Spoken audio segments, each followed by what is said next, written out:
Hello. Today I'm going to talk to you about this wonderful instrument which I play, the viola da gamba. Here in Madison, Wisconsin, I direct a group called the Madison Youth Viol Consort. This group is designed to give students who are in high school a chance to try out these instruments and see what they're all about. I've been doing this for about 5 years, and it's all part of a larger program that's sponsored by the Viola da Gamba Society of America called the Consort Loan Program. So in this video, I want to talk about some of the differences between the viola da gamba technique and modern string playing technique, as well as the instruments, and then just kind of show the different instruments. When I first started playing the viol, I was motivated by the rich, beautiful Renaissance choral music that I'd listened to in one side of my musical brain, as well as the part of me that had studied the Bach cello suites and loved that sound world of Baroque music. And then a third part of me too. I love jazz music, and Baroque music has kind of a jazzy swing thing going on in it too. So all those things combined, and that's why I love this instrument.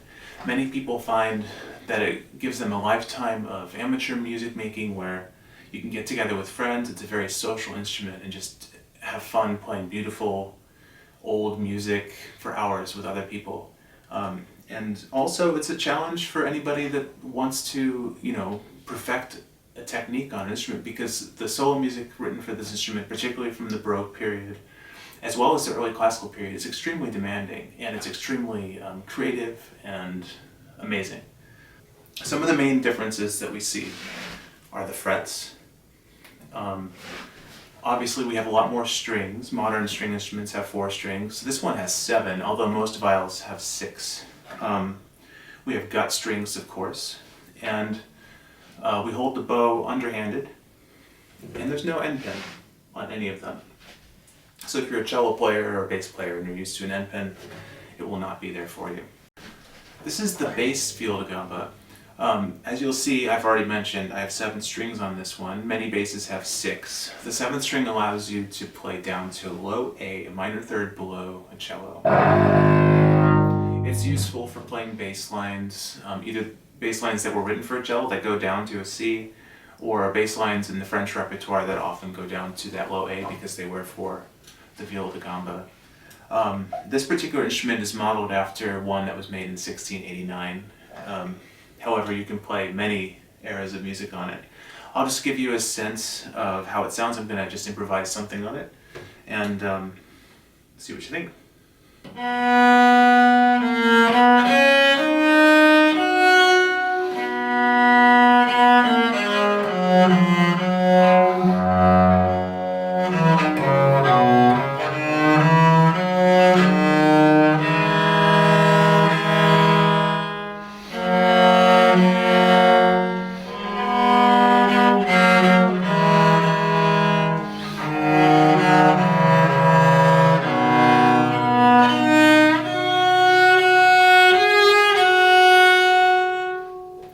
And I didn't play much of the low register, so here's some low notes.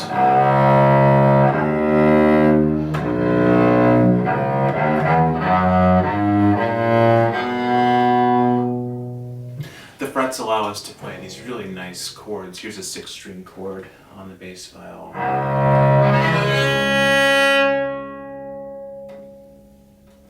So that's the bass. This is a tenor viol. It's much like a bass, it doesn't go as low. It's tuned up to a G on the top string, G on the bottom string. I should mention there's a 3rd in the middle for all viol sizes, and that's so we don't end up with something like an F sharp string somewhere down on the low side of the instrument. The tenor has a nice sweet sound kind of in the middle range, at least this one does. And people who play the tenor have to be really flexible with reading different clefs and jumping around. And sometimes the tenor parts are the most interesting parts. So I'll just make something up on this one as well.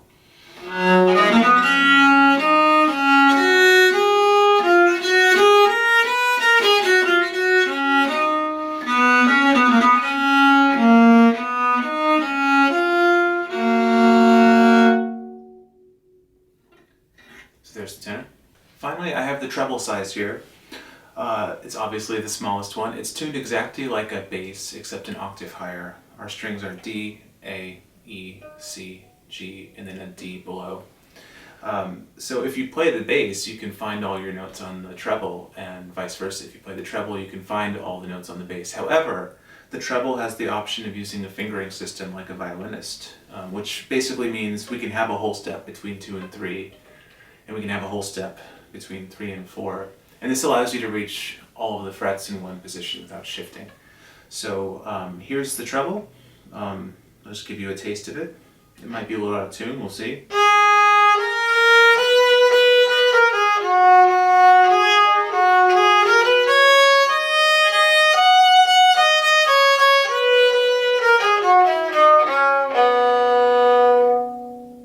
So that's the treble. Thank you for watching today. I hope that someday you'll consider playing the viola da gamba.